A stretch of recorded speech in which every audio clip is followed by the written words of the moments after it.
Hello friends, welcome and welcome back to my YouTube channel. तो आज के इस वीडियो में हम देखने वाले हैं फिजिक्स का बहुत ही ज़्यादा मोस्ट इम्पोर्टेंट टॉपिक। तो टॉपिक आप देख सकते हैं, टॉपिक है आपका चुंबकीय पदार्थों के संबंध में कुछ परिभाषाएं हैं। तो वो परिभाषाएं क्या होती हैं आज के इस वीडियो में हम देखेंगे। तो वीडियो को पूरा लास्ट तक देखना ताकि आपसे कोई भी इंफॉर्मेशन मिस ना हो।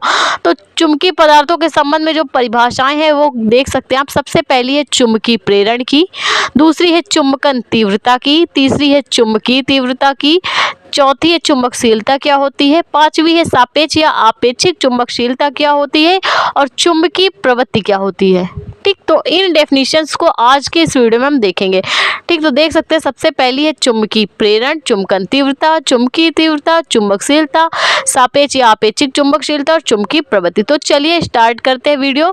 तो सबसे पहले चुंबकीय प्रेरण क्या होता है। जब किसी पदार्थ को, डेफिनेशन क्या बोल रही है, जब किसी पदार्थ को एक समान चुंबकीय क्षेत्र में रख दें, जब किसी पदार्थ को या कोई भी लोहे की कील हो उसे हम चुंबकीय क्षेत्र में रख दें तो उसके अंदर क्या हो जाता है, चुंबकीय गुण उत्पन्न हो जाता है। मान लीजिए आपकी लोहे की कील है, उसमें अभी कोई भी आवेश है नहीं, तो उसको हम कहाँ रख दें, चुंबकीय क्षेत्र में, एक समान चुंबकीय क्षेत्र में रख दें तो उसके अंदर क्या आ जाएगा, चुंबकीय प्रवृत्ति। तभी तो वो लोहे में जा आपके, या चुंबक है तो चुंबक में जाके चिपक जाएगी। जब किसी पदार्थ को एक समान चुंबकीय क्षेत्र में रख दें तो उसके अंदर क्या होता है, चुंबकीय गुण उत्पन्न हो जाता है, जिसे चुंबकत्व कहा जाता है। क्या कहा जाता है, जो गुण उसके अंदर चुंबक का आ गया है उस कील के अंदर या किसी भी पदार्थ के अंदर, तो उसे हम क्या कहेंगे, चुंबकित होना कहेंगे। और यह घटना क्या कहलाएगी, चुंबकीय प्रेरण कहलाएगी। देख सकते हैं आप, ये मान लीजिए कोई लोहे की कील है, ये आपका दंड चुंबक नहीं, कोई लोहे की कील है, अभी इसमें कोई भी इलेक्ट्रिक पावर नहीं है। इसको कहाँ रख दें, एक समान चुंबकीय क्षेत्र में रख दें। एक समान चुंबकीय क्षेत्र में जैसे इसको हम रखेंगे तो इसके अंदर चुंबकीय गुण आ जाएगा। क्या आ जाएगा, चुंबकीय गुण आ जाएगा। और हम क्या कहेंगे कि ये पदार्थ या चुंबकीय कील में क्या आ गया, चुंबकत्व का गुण आ गया, इसके अंदर भी चुंबकीय क्षेत्र उत्पन्न हो गया है।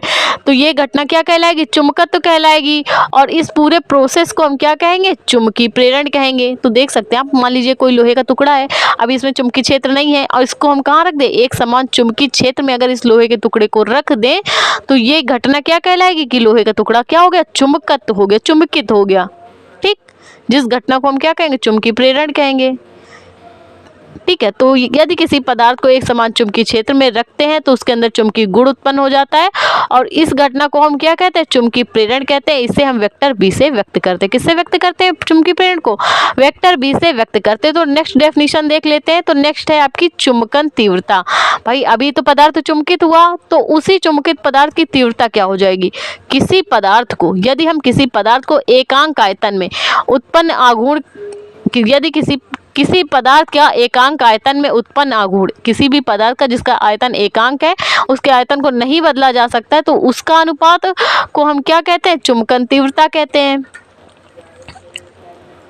ठीक, तो देख सकते हैं आप, ये हमने क्या किया, मान लीजिए कोई पदार्थ है, ठीक, ये मान लीजिए कोई गोला है, इसका आयतन कैसा है, निश्चित है कि इसका आयतन 1 है, इसको हम बदल तो सकते नहीं है। तो इस एकांक आयतन में जितना भी आघूर्ण उत्पन्न होता है, भाई जो आपका ये मान लीजिए लोहे का टुकड़ा है, इसमें कोई अभी चुंबकीय प्रवृत्ति नहीं थी, इसको हम कहाँ लिया, एकांक आयतन में अगर हम रख दें तो क्या हो जाएगा, एकांक आयतन में एकांक आयतन का अनुपात और इसमें कार्य करने वाले चुंबकीय आघूर्ण का अनुपात को हम क्या कहेंगे, चुंबकन तीव्रता कहेंगे। क्या कहेंगे, चुंबकन तीव्रता कहेंगे। यदि किसी पदार्थ का क्या हो, आयतन एकांक हो, यानी कि उनका जो आयतन है वो निश्चित हो, किसी भी निश्चित आयतन, और उसमें लगने वाले आघूर्ण को हम क्या कहेंगे, चुंबकन तीव्रता कहेंगे। इसे हम आई से व्यक्त करते हैं। तो आई बराबर क्या हो जाएगा, चुंबकीय आघूर्ण बटे किसके हो जाएगा, एकांक आयतन के।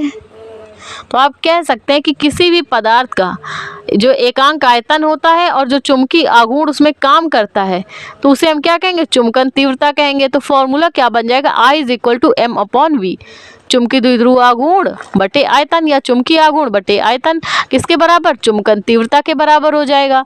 तो चलिए देख लेते हैं कि एक बार फिर से डेफिनेशन, किसी पदार्थ के एकांक आयतन में जो उत्पन्न आघूर्ण होता है, एकांक आयतन और आघूर्ण के अनुपात को क्या कहते हैं, चुंबकन तीव्रता। अब देखते हैं चुंबकीय तीव्रता क्या होती है, उसको तो हमने आई से डिनोट किया था।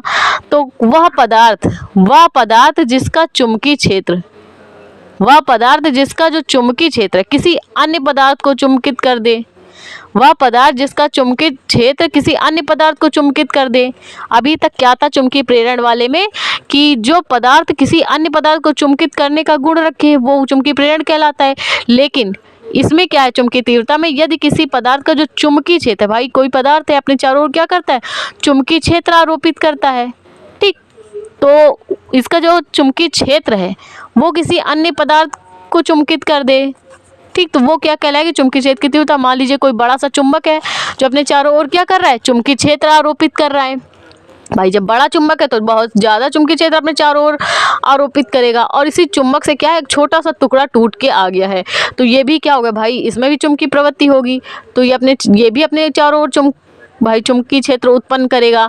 और ये क्या रख दें, हम लोहे की कील रख दें। अब भाई ये चुंबक बड़ा है तो ये क्या करेगा, लोहे को आसानी से खींच लेगा, और ये जो दूसरा वाला चुंबक है, जो चुंबक का टुकड़ा, वो लोहे को आसानी से नहीं खींच पाएगा, बहुत टाइम लगेगा उसको खींचने में, थोड़ा बहुत ही चुंबकित कर पाएगा।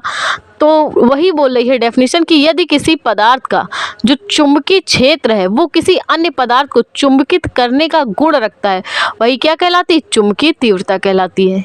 क्या कहलाती है, चुंबकीय तीव्रता कहलाती है। जिस पदार्थ का चुंबकीय क्षेत्र किसी अन्य पदार्थ को चुंबकित करने का गुण रखता है उसे क्या कहते हैं, चुंबकीय तीव्रता कहते हैं। देख सकते हैं आप, ये कोई बड़े वाले चुंबक का जो चुंबकीय क्षेत्र है लोहे को आसानी से चुंबकित कर सकता है, तो ये क्या कहलाएगा, चुंबकीय क्षेत्र, चुंबकीय तीव्रता कहलाएगा। इसे हम किससे व्यक्त करते हैं, वेक्टर H से व्यक्त करते हैं। तो एक बार फिर से डेफिनेशन देख लीजिए, वह पदार्थ जिसका चुंबकीय क्षेत्र किसी अन्य पदार्थ को चुंबकित करने का गुण रखता है उसे चुंबकीय तीव्रता कहते हैं।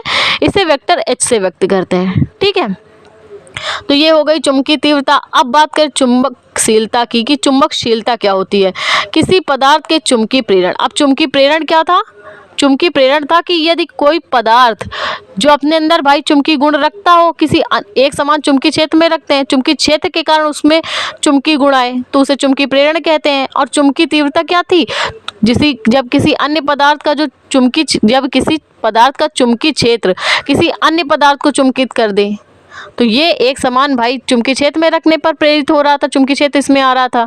और इसमें क्या है, इसका किसी पदार्थ का जो चुंबकीय क्षेत्र किसी अन्य पदार्थ को चुंबकित कर दे, तो चुंबकीय प्रेरण और चुंबकीय तीव्रता के अनुपात को क्या कहते हैं, चुंबकशीलता कहते हैं। चुंबकशीलता को किससे व्यक्त करते हैं, म्यू से व्यक्त करते हैं। ठीक, तो म्यू इज इक्वल टू क्या हो जाएगा, vector B upon vector H। तो B जहाँ पे क्या है, चुंबकीय प्रेरण है, H क्या है, आपकी चुंबकीय तीव्रता है, और म्यू क्या है, चुंबकशीलता है। फॉर्मूला क्या हो गया, mu is equal to vector B upon vector H। इसका मात्रक हो जाएगा न्यूटन प्रति एम्पियर स्क्वायर। मात्रक क्या हो जाएगा, न्यूटन प्रति एम्पियर स्क्वायर। किसी पदार्थ का चुंबकीय प्रेरण तथा चुंबकीय तीव्रता के अनुपात को चुंबकशीलता कहते हैं। तो अब बात करें सापेक्ष चुंबकशीलता की, तो ये क्या होती है, किसी चुंबकीय पदार्थ की में निर्वात की चुंबकशीलता। ये क्या है, निर्वात की चुंबकशीलता म्यू नॉट। किसी पदार्थ की किसी चुंबकीय पदार्थ में निर्वात की चुंबकशीलता म्यू नॉट तथा पदार्थ की चुंबकशीलता म्यू के अनुपात को क्या कहते हैं, सापेक्ष या आपेक्षिक चुंबकशीलता कहते हैं। किसी चुंबकीय पदार्थ में निर्वात की चुंबकशीलता म्यू नॉट तथा पदार्थ की चुंबकशीलता म्यू के अनुपात को क्या कहते हैं, सापेक्ष चुंबकशीलता कहते हैं। इसे हम किससे व्यक्त करते हैं, म्यू आर से व्यक्त करते हैं। किसी चुंबकीय पदार्थ में जो निर्वात या वायु की जो चुंबकशीलता होती है म्यू नॉट तथा पदार्थ की चुंबकशीलता म्यू के अनुपात को हम क्या कहते हैं, सापेक्ष या आपेक्षिक चुंबकशीलता कहते हैं। इसे म्यू आर से व्यक्त करते हैं। तो mu r is equal to क्या हो जाएगा, म्यू अपॉन म्यू नॉट, जहाँ म्यू क्या है, पदार्थ की चुंबकशीलता, और म्यू नॉट क्या है, निर्वात की चुंबकशीलता। तो ये बात हुई सापेक्ष चुंबकशीलता की। अब देखते हैं नेक्स्ट, चुंबकीय प्रवृत्ति क्या होती है। तो इसकी डेफिनेशन क्या होती है, किसी पदार्थ की चुंबकन तीव्रता। चुंबकन तीव्रता क्या होती है, आयतन एकांक होता है, आयतन एकांक होता है, और उसमें एकांक आयतन और जो उस पदार्थ में चुंबकीय आघूर्ण कार्य करता है उसे हम चुंबकन तीव्रता कहते हैं। इसके अनुपात को तथा जो किसी पदार्थ की चुंबकीय तीव्रता क्या है, H। चुंबकीय तीव्रता जिस भाई किसी पदार्थ में जो चुंबकीय क्षेत्र उत्पन्न होता है चारों तरफ, उसके कारण किसी अन्य पदार्थ में चुंबकीय प्रवृत्ति आ जाए, चुंबकन तीव्रता तथा चुंबकीय तीव्रता। चुंबकीय तीव्रता आप जानते हैं किसी जब कोई चुंबक है उसका जो चारों ओर चुंबकीय क्षेत्र है उसके कारण लोहा जो जब चुंबकित होता है तो उसे क्या कहते हैं, चुंबकीय तीव्रता कहते हैं। और चुंबकन तीव्रता एकांक आयतन बटे चुंबकीय ध्रुव आघूर्ण जो कार्य करता है, चुंबकीय बल आघूर्ण कार्य करता है किसी पदार्थ में, उसके अनुपात को, यानी चुंबकन तीव्रता या और चुंबकीय तीव्रता के अनुपात को हम क्या कहते हैं, किसी पदार्थ की चुंबकीय प्रवृत्ति कहते हैं। इसे हम किससे व्यक्त करते हैं, एक्स एम से व्यक्त करते हैं। किससे व्यक्त करते हैं, X M. X M is equal to क्या होगा, आई चुंबकन तीव्रता बटे चुंबकीय प्रवृत्ति एच। ठीक, ये फॉर्मूला हो गया आपका चुंबकीय प्रवृत्ति का, X M is equal to I upon H. इसका मात्रक क्या होता है, काई। एक्सएम का मात्रक क्या होता है, काई इसका मात्रक होता है। तो आई होप आपको ये डेफिनेशन समझ में आई, अच्छी लगती है तो प्लीज वीडियो को लाइक और हमारे चैनल को सब्सक्राइब करें। Thank you for watching this video. मिलते हैं इसके नेक्स्ट टॉपिक पे।